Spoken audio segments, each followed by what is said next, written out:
नमस्कार दोस्तों, जय हिंद। कैसे हैं आप सभी का स्वागत है आपके अपने YouTube channel Patel education hub पर। दोस्तों, आज की क्लास में हम सभी लोग पढ़ने वाले हैं हिंदी साहित्य का इतिहास, जिसके अंतर्गत आदिकाल के महत्वपूर्ण प्रश्न इस क्लास में हम सभी लोग डिस्कस करेंगे।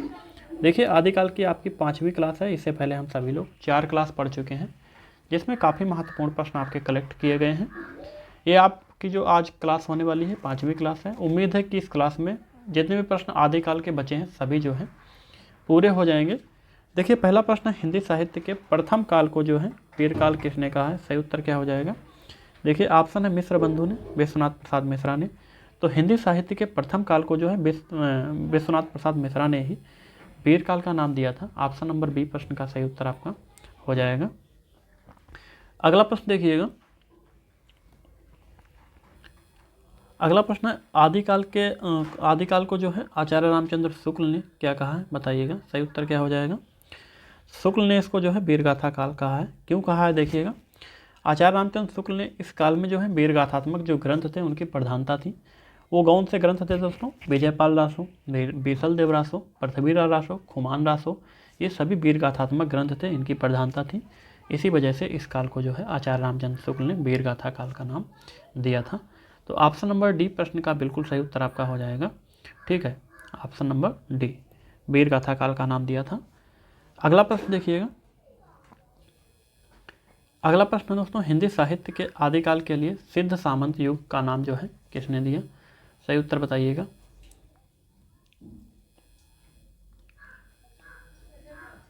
सिद्ध सामंत युग का नाम किसने दिया दोस्तों? तो राहुल सांकृत्यायन ने जो है सिद्ध सामंत युग का नाम दिया था। ऑप्शन नंबर सी सही उत्तर आपका हो जाएगा, राहुल सांकृत्यायन ने। देखिए दोस्तों, यहाँ पर हम लोग बात करें आचार्य रामचंद्र शुक्ल ने इसको क्या कहा है? तो वीरगाथा काल कहा है। इससे पहले आप सभी लोग देख चुके हैं। बाकी राहुल सांकृत्यायन ने इसको सिद्ध सामंत युग का नाम जो है दिया है। ठीक है, चलिए आगे देखिएगा। अगला प्रश्न दोस्तों, आदिकाल को बीजवपन काल का नाम किसने दिया है? बताइएगा, आदिकाल को जो है बीजवपन काल का नाम किसने दिया है? ये काल से संबंधित दोस्तों प्रश्न है। आदिकाल को किसने क्या कहा, ये काफ़ी बार पूछा जाता है। तो बीजवपन काल बताइएगा किसने कहा है दोस्तों? सही उत्तर क्या हो जाएगा? महावीर प्रसाद द्विवेदी ने जो है इसको बीजवपन काल का नाम दिया था। ऑप्शन नंबर डी आपका सही उत्तर हो जाएगा। ठीक है, चलिए अगला प्रश्न देखिएगा। आदिकाल का जो है प्रारंभिक काल के नाम से किसने नामकरण किया है? बताइएगा, आदिकाल को प्रारंभिक काल किसने कहा है? सही उत्तर क्या हो जाएगा? बताइएगा, आदिकाल को प्रारंभिक काल जो है मिश्र बंधुओं ने कहा था। तो ऑप्शन नंबर ए यानी कि मिश्र बंधु बिल्कुल सही उत्तर आपका हो जाएगा। अगला प्रश्न देखिए। आदिकाल के लिए डॉक्टर राम कुमार वर्मा ने कौन सा नाम जो है प्रयोग किया है? बताइए, आदिकाल के लिए जो है राम कुमार वर्मा ने आदिकाल को क्या कहा है? पूछा गया है ये। तो डॉक्टर राम कुमार वर्मा ने जो है आदिकाल को क्या कहा है? चारण और संधि काल कहा है। क्या कहा है? चारण या फिर संधि काल। ऑप्शन नंबर सी प्रश्न का सही उत्तर आपका हो जाएगा। देखिए, इसी तरह से पूछा गया है आदिकाल को जो है आदिकाल का नाम किसने दिया? ये काफ़ी महत्वपूर्ण है। बताइएगा, आदिकाल जो इसका नामकरण है दोस्तों किसने दिया है? सही उत्तर क्या हो जाएगा? तो Hazari Prasad Dwivedi, option number A. ठीक है, हजारी प्रसाद द्विवेदी। चलिए अगला प्रश्न देखिएगा। आचार्य रामचंद्र शुक्ल ने हिंदी साहित्य का आरंभ कब से जो है माना है? बताइएगा, कब से माना है दोस्तों आचार्य रामचंद्र शुक्ल ने हिंदी साहित्य का जो है आरंभ? तो 1050 संवत 1050 से जो है माना है। संवत 1050 से 1375 तक। ठीक है, इसको जो है वीरगाथा काल का समय भी माना जाता है, क्योंकि आचार्य रामचंद्र शुक्ल ने जो है हिंदी साहित्य का जो प्रारंभ था उसको वीरगाथा काल का नाम दिया है। दोस्तों, अपभ्रंश प्रभावित हिंदी रचना कौन सी है? बताइएगा, अपभ्रंश प्रभावित हिंदी रचना भारतेश्वर बाहुबली रास, बिल्कुल सही उत्तर आपका ऑप्शन नंबर ए हो जाएगा। ये जो है अपभ्रंश प्रभावित हिंदी रचना मानी जाती है। देखिए दोस्तों, ये रचना जो है ये किसकी है? तो शालिभद्र सूर्य की है। किसकी है? शालिभद्र सूर्य की ये रचना है। रचना वर्ष अगर इसका पूछा जाए तो रचना वर्ष इसका 1184 ईस्वी है। ठीक है, ये रचना वर्ष है। देखिएगा दोस्तों, शालिभद्र सूर्य ने जो है ऋषभ देव के 2 पुत्र थे, एक था भरतेश्वर और दूसरे थे बाहुबली। इनके जो है संघर्ष की कथा की इसमें रचना की है। छंद की संख्या इसमें 2003 है। कितने छंद हैं दोस्तों? 2003 छंद हैं इसमें। ठीक है, काफ़ी महत्वपूर्ण रचना है। इनकी दूसरी रचना दोस्तों बुद्धिरास है, और पंच पांडव भी इनकी रचना है। पंच पांडव चरितरास, भरतेश्वर बाहुबली रास, ये सभी इनकी रचनाएं हैं। अगला प्रश्न देखिएगा, पंच पांडव चरितरास के रचयिता कौन है? मैंने अभी बताया था। तो सही उत्तर क्या हो जाएगा दोस्तों? Shalibhadra Suri. Option number C प्रश्न का सही उत्तर आपका हो जाएगा। इनकी रचना है दोस्तों। अन्य रचनाओं की बात करें तो नेमिनाथ रास, बुद्धिरास, चंदनबाला रास, ये जीवन दया रास, ये सभी इनकी रचनाएं मानी जाती हैं।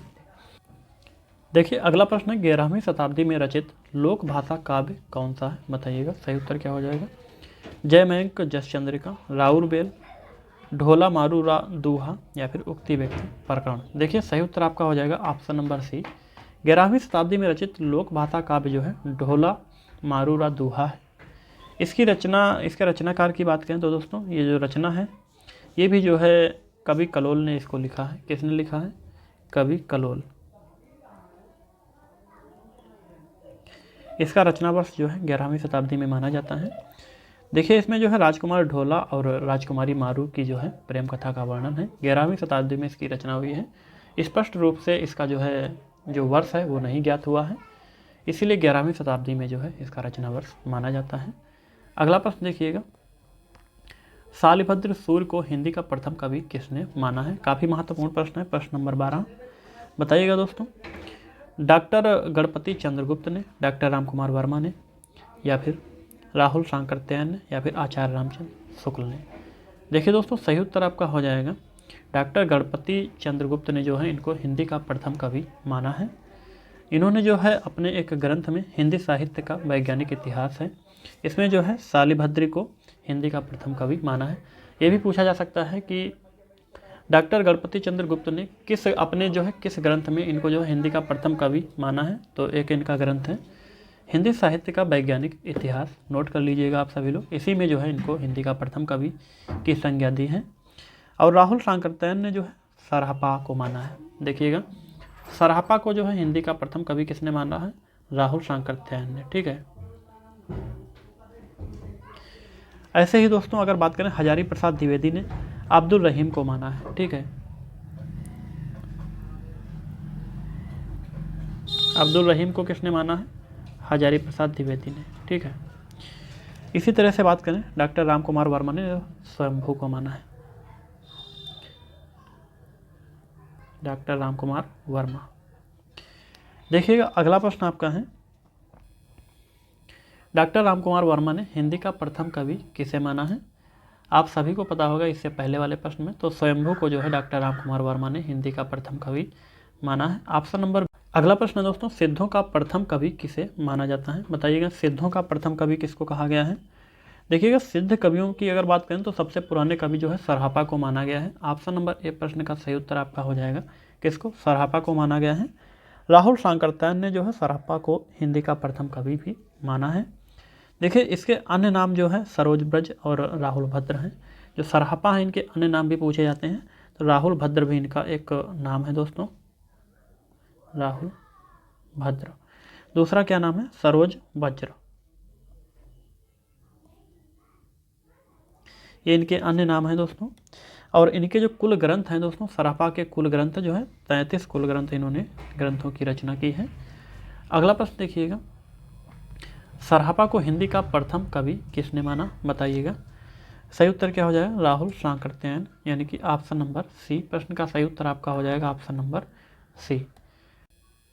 अगला प्रश्न देखिएगा, शाहजहां के प्रवर्तक कौन है? सही उत्तर क्या हो जाएगा? देखिए शाहजहां जो है सरहपा ने इसका प्रवर्तन किया था, तो इसका भी प्रश्न का सही उत्तर हो जाएगा सहरपा, यानी कि ऑप्शन नंबर सी। ठीक है। अगला प्रश्न देखिएगा, अगला प्रश्न आपका है, सिद्धों की संख्या कितनी मानी जाती है? बताइएगा सिद्धों की संख्या कितनी मानी जाती है दोस्तों? सही उत्तर क्या हो जाएगा? 65, 75, 82 या फिर 84। देखिए सिद्ध जो थे उनकी संख्या दोस्तों 84 मानी जाती है। इसमें जो है 80 पुरुष थे। पुरुष कितने थे? 80 जो है पुरुष थे और 4 स्त्री थी। ठीक है, 80 पुरुष और 4 स्त्री थी। सरहपा को जो है प्रथम सिद्ध माना जाता है। पूछा जा सकता है प्रथम सिद्ध कौन था? ठीक है, प्रथम सिद्ध, तो सरहपा को जो है प्रथम सिद्ध माना जाता है। ठीक है। अगला प्रश्न देखिएगा, आचार्य हजारी प्रसाद द्विवेदी ने अपभ्रंश को जो है क्या कहा है, बताइएगा। आचार्य हजारी प्रसाद द्विवेदी ने अपभ्रंश को क्या कहा है, सही उत्तर क्या हो जाएगा, पुरानी हिंदी जो है अपभ्रंश को कहा है। नोट कर लीजिएगा, क्या कहा है, पुरानी हिंदी अपभ्रंश को कहा है। देखिए दोस्तों, अपभ्रंश को जो है हिंदी साहित्य का अभिन्न अंग माना जाता है। हजारी प्रसाद द्विवेदी ने अपभ्रंश को पुरानी हिंदी कहा है। अगला प्रश्न देखिएगा, चंद्रधर शर्मा गुलेरी ने जो है पुरानी हिंदी का प्रथम कवि किसे माना है, बताइएगा। चंद्रधर शर्मा ने पुरानी हिंदी का प्रथम कवि किसको माना है, तो राजा मुंज को माना है। किसको माना है, राजा मुंज को माना है। ऑप्शन नंबर सी सही उत्तर आपका हो जाएगा दोस्तों। इनकी प्रमुख कहानियाँ दोस्तों हैं, जैसे बुद्ध का कांटा, काफ़ी महत्वपूर्ण इनकी एक कहानी है, काफ़ी चर्चित है, बुद्ध का कांटा। इसी तरह से दूसरी इनकी कहानी है दोस्तों सुखमय जीवन। ये इनकी काफ़ी चर्चित कहानियाँ हैं, इनसे संबंधित प्रश्न पूछे जाते हैं कि इसकी रचना किसने की है। देखिए 1902 में इन्होंने एक मासिक पत्र का भी जो है संपादन किया था। 1902 ईस्वी में एक मासिक पत्र था इनका, जिसका क्या नाम था, समालोचक। समालोचक, इसका संपादन इन्होंने 1902 ईस्वी में किया था। ये एक ऐसा पत्र था, तो मासिक पत्र था, ठीक है। अगला प्रश्न देखिएगा, अगला प्रश्न है दोस्तों, अपभ्रंश भाषा के प्रथम महाकवि कौन है, बताइएगा। प्रथम महाकवि कौन है, नोट कर लीजिएगा। अपभ्रंश के जो है प्रथम महाकवि स्वयंभू को माना जाता है। Option number B. अगला प्रश्न देखिएगा, अगला प्रश्न, स्वयंभू की रचना कौन सी है, इसमें से बताइएगा स्वयंभू की रचना कौन सी है। महापुराण, जयकुमार चरिव, जसार चरिव या फिर पौम चरिव। देखिए ऑप्शन नंबर डी प्रश्न का सही उत्तर हो जाएगा। पौम चरिव जो रचना है दोस्तों, ये स्वयंभू की रचना मानी जाती है, ठीक है। अपभ्रंश भाषा में जो है रामकथा पर आधारित एक ये महाकाव्य है, जो कि सबसे पहला महाकाव्य भी माना जाता है। अपभ्रंश भाषा का सबसे पहला महाकाव्य है दोस्तों ये। इसे जो है पद्म चरित्र के नाम से भी जाना जाता है। जैन धर्म में राजा राम के लिए जो है पद्म शब्द का प्रयोग होता था। इस महाकाव्य में जो है राम पर आधारित पूरी जो है रचना की गई है, काफ़ी महत्वपूर्ण है। स्वयंभू की रचना है पौम चरिव। पद्म चरित्र भी कहीं कहीं पर आपको देखने को मिलेगा, पद्म चरित्र। अगला प्रश्न देखिएगा, अपभ्रंश की भवभूति किसे माना जाता है, बताइएगा। अपभ्रंश की भवभूति किसे माना गया है, सही उत्तर क्या हो जाएगा, प्रश्न नंबर 22। तो पुष्य दंत को माना गया है, ठीक है। ऑप्शन नंबर बी, किसको, पुष्य दंत को जो है माना गया है। देखिए अगला प्रश्न आपका है, उक्ति व्यक्ति प्रकरण जो है व्याकरण ग्रंथ किसकी रचना है, ये जो है व्याकरण ग्रंथ है उक्ति व्यक्ति प्रकरण। ये किसकी रचना है, हेमचंद की है, ज्योतिरीश्वर ठाकुर की है, रोडा की है, दामोदर शर्मा। प्रश्न नंबर 23, तो दामोदर शर्मा का है जो है उक्ति व्यक्ति प्रकरण हिंदी व्याकरण का पहला ग्रंथ भी ये माना जाता है। यहाँ से अगर पूछा जाए हिंदी व्याकरण का पहला ग्रंथ का, ये जो है हिंदी व्याकरण का पहला ग्रंथ भी माना जाता है। इसके रचनाकार कौन है दोस्तों, उक्ति व्यक्ति प्रकरण के रचनाकार दामोदर शर्मा, ठीक है। आगे देखिएगा, अगला प्रश्न आपका है, चारण साहित्य किस साहित्य का दूसरा नाम है, बताइएगा। चारण साहित्य किस साहित्य का दूसरा नाम है, ये काफ़ी महत्वपूर्ण आपके सेलेक्टेड प्रश्न है दोस्तों। तो चारण साहित्य जो है ये रासो साहित्य का दूसरा नाम है, किसका है, रासो साहित्य का। ऑप्शन नंबर ए प्रश्न का सही उत्तर आपका हो जाएगा, रासो साहित्य। देखिए अगला प्रश्न आपका पूछा गया है, रासो ग्रंथ जो है किस भाषा में लिखे गए हैं, रासो ग्रंथ बताइएगा किस भाषा में लिखे गए हैं, सही उत्तर क्या हो जाएगा।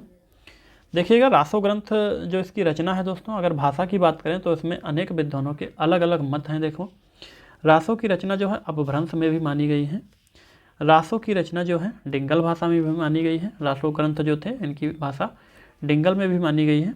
रासो की रचना जो है ब्रज भाषा में भी मानी गई है, लेकिन जो सही आपका स्पष्ट ज़्यादातर देखने को मिलता है वो ब्रज भाषा है।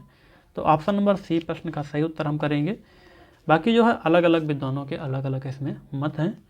देखिए अगला प्रश्न आपका पूछा गया है, महापुराण रचना के रचनाकार कौन है, बताइएगा। महापुराण रचना है काफ़ी प्रसिद्ध और महत्वपूर्ण रचना है दोस्तों, बताइए इसके रचनाकार कौन है दोस्तों। सही उत्तर क्या हो जाएगा, पुष्य दंत की रचना है, ऑप्शन नंबर डी।